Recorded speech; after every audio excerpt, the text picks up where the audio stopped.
ക്ഷേമ പെൻഷൻ ഗുണഭോക്താക്കളുടെ കാത്തിരിപ്പ് അവസാനിക്കുന്നു. 2026 വർഷത്തിലെ ആദ്യത്തെ സാമൂഹ്യ സുരക്ഷാ ക്ഷേമനിധി പെൻഷനുകളുടെ വിതരണം സംസ്ഥാന സർക്കാരിന്റെ ഭാഗത്തു നിന്നും ആരംഭിക്കുന്നു.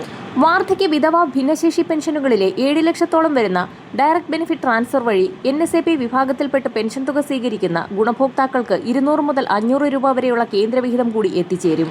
ഇതിനുള്ള തുക സംസ്ഥാനം മുൻകൂർ അടിസ്ഥാനത്തിൽ അനുവദിക്കുന്നതായി ധനമന്ത്രി KN ബാലഗോപാൽ വാർത്താസമ്മേളനത്തിൽ അറിയിച്ചു. സംസ്ഥാന വിഹിതം മാത്രം ചേർത്ത് തുക സ്വീകരിക്കുന്ന ഗുണഭോക്താക്കൾക്ക് 2000 രൂപ പൂർണ്ണമായും എത്തിച്ചേരും. കേന്ദ്രവിഹിതം കൂടി ചേർത്ത് പെൻഷൻ തുക സ്വീകരിക്കുന്ന ഗുണഭോക്താക്കൾക്കാണ് 200 മുതൽ 500 രൂപ വരെയുള്ള കേന്ദ്രവിഹിതം പിന്നീട് അക്കൗണ്ടുകളിലേക്ക് ക്രെഡിറ്റ് ചെയ്യപ്പെടുന്നത്. ഗുണഭോക്താക്കളുടെ ആധാർ അധിഷ്ഠിത അക്കൗണ്ടുകളിലേക്ക് മാത്രമാകും തുക എത്തിച്ചേരുക. നവംബർ മാസം മുതലായിരുന്നു ഗുണഭോക്താക്കൾക്ക് വർദ്ധിപ്പിച്ച പെൻഷൻ തുകയായി 2000 രൂപ വീതം എത്തിച്ചേർന്നു തുടങ്ങിയത്. ഈ സാഹചര്യത്തിലാണ് വീണ്ടും ഒരു പെൻഷൻ വർധന കൂടി എത്തുന്നു എന്നുള്ള സന്തോഷ വാർത്ത എത്തിയിരിക്കുന്നത്. ബാങ്ക് അക്കൗണ്ട് നമ്പറുകൾ നൽകിയിട്ടുള്ള 26 ലക്ഷത്തോളം വരുന്ന ആളുകൾക്ക് ഡയറക്ട് ബെനിഫിറ്റ് ട്രാൻസ്ഫർ വഴി തുക അക്കൗണ്ടുകളിലേക്കാണ് എത്തിച്ചേരുക. കൈകളിൽ തുക സ്വീകരിക്കുന്ന ഗുണഭോക്താക്കൾക്കും ഒട്ടും വൈകാതെ തന്നെ സഹകരണ സംഘം ജീവനക്കാർ വഴിയും തുക എത്തിച്ചേരും. NSAP വിഭാഗത്തിൽപ്പെട്ട് പെൻഷൻ തുക സ്വീകരിക്കുന്ന ഗുണഭോക്താക്കൾക്കും DBT സംവിധാനം വഴി തുകയെത്തും. ഇതോടൊപ്പം തന്നെ സർക്കാർ സഹായത്തോടുകൂടി പെൻഷൻ തുക വിതരണം ചെയ്യുന്ന ക്ഷേമനിധി ബോർഡുകൾ വഴി പെൻഷൻ തുക സ്വീകരിക്കുന്ന ഗുണഭോക്താക്കൾക്കും 2000 രൂപ വീതം എത്തിച്ചേരും. സർക്കാർ പുതുക്കി നിശ്ചയിച്ചിട്ടുള്ള മാനദണ്ഡ പ്രകാരം ഏറ്റവും പുതിയ വിതരണ ലിസ്റ്റിൽ ഉൾപ്പെട്ടിട്ടുള്ള 62 ലക്ഷത്തോളം വരുന്ന ഗുണഭോക്താക്കൾക്കും ജനുവരി മാസത്തിലെ പെൻഷൻ തുകയായ 2000 രൂപയുടെ വിതരണ നടപടികൾ ആരംഭിച്ചിരിക്കുന്ന സാഹചര്യത്തിലാണ് വീണ്ടും ആശ്വാസ വാർത്ത എത്തിയിരിക്കുന്നത്.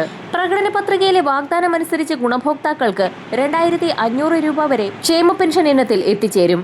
ഇത്തവണയും ഏറ്റവും കൂടുതൽ ആനുകൂല്യങ്ങൾ പ്രതീക്ഷിക്കുന്നത് ക്ഷേമ പെൻഷൻ കൈപ്പറ്റുന്ന ഗുണഭോക്താക്കൾക്ക് തന്നെയാണ്. ഇതോടൊപ്പം തന്നെ കെട്ടിട നിർമ്മാണ മേഖലയിൽ കാലങ്ങളോളമായി മുടങ്ങിക്കിടക്കുന്ന കുടിശ്ശിക തുകയിൽ 2 ഗഡു കൂടി അനുവദിച്ചേക്കുമെന്നുള്ള റിപ്പോർട്ടുകളാണ് ഇപ്പോൾ പുറത്തു വന്നിരിക്കുന്നത്. ജനുവരി 29 അവതരിപ്പിക്കുന്ന സംസ്ഥാന ബജറ്റിൽ പെൻഷൻ തുകയുടെ കുടിശ്ശിക തീർത്തുള്ള വിതരണവും വർദ്ധിപ്പിക്കാൻ പോകുന്ന പെൻഷൻ തുകയുടെ വിതരണവും സംബന്ധിച്ചുള്ള സുപ്രധാന പ്രഖ്യാപനങ്ങളുടെ സ്ഥിരീകരണം ഉണ്ടാകും. ക്ഷേമ ആനുകൂല്യങ്ങളുടെ വിതരണത്തിൽ ഇത്തവണയും മുൻതൂക്കം നൽകുമെന്ന് ധനമന്ത്രി KN ബാലഗോപാൽ ഔദ്യോഗികമായി തന്നെ വാർത്താസമ്മേളനത്തിൽ അറിയിച്ചിരിക്കുകയാണ്. രണ്ടാം പിണറായി സർക്കാരിന്റെ അവസാന ബജറ്റ് കൂടുതൽ ജനപ്രിയമാക്കുമെന്നും ധനമന്ത്രി അറിയിച്ചിരിക്കുകയാണ്. ജനുവരി മാസത്തിലെ പെൻഷൻ വിതരണ നടപടികൾ തിങ്കളാഴ്ച മുതൽ ആരംഭിക്കുന്ന സാഹചര്യത്തിൽ പെൻഷൻ തുകയുടെ വിതരണങ്ങൾക്ക് ആവശ്യമായ തുക കേന്ദ്രത്തിന്റെ ഭാഗത്തു നിന്നും എത്തിയിരിക്കുകയാണ്. പെൻഷൻ, ശമ്പളം, ക്ഷേമ പെൻഷൻ എന്നിവ വിതരണം ചെയ്യുന്നതിലേക്കായി വീണ്ടും സംസ്ഥാന സർക്കാർ കേന്ദ്രത്തിന്റെ ഭാഗത്തു നിന്നും വായ്പ എടുത്തിരിക്കുകയാണ്. തുക വിതരണം ജനുവരി മാസം 29 പൂർത്തിയാക്കുന്ന രീതിയിലാണ് നടപടികൾ ആരംഭിച്ചിരിക്കുന്നത്. ക്ഷേമ പെൻഷൻ ഗുണഭോക്തൃ പട്ടികയിൽ ഉൾപ്പെട്ടിട്ടുള്ളവരിൽ ഒരു തവണയെങ്കിലും വരുമാന സർട്ടിഫിക്കറ്റ് ലഭ്യമാക്കിയിട്ടില്ലാത്തവർ അത് ഹാജരാക്കണമെന്ന് 2025 മെയ് മാസത്തിൽ സർക്കാർ നിർദ്ദേശം നൽകിയിരുന്നു. ഡിസംബർ 31 കാലാവധി അവസാനിച്ച സാഹചര്യത്തിൽ 62 ലക്ഷത്തിൽ പരം വരുന്ന ക്ഷേമ പെൻഷൻ ഗുണഭോക്താക്കളിൽ 2.53 ലക്ഷം പേർക്കാണ് സർട്ടിഫിക്കറ്റ് ലഭ്യമാക്കാനുള്ളത്. ഇവർക്ക് വരുമാന സർട്ടിഫിക്കറ്റ് ഹാജരാക്കാനുള്ള സമയമാണ് 6 മാസം കൂടി നീട്ടി നൽകിയിരിക്കുന്നത്.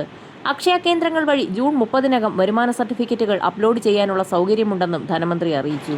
വരും മണിക്കൂറുകളിലെ സർക്കാർ അറിയിപ്പുകൾക്കായി ചാനൽ സബ്സ്ക്രൈബ് ചെയ്യാൻ മറക്കാതിരിക്കുക.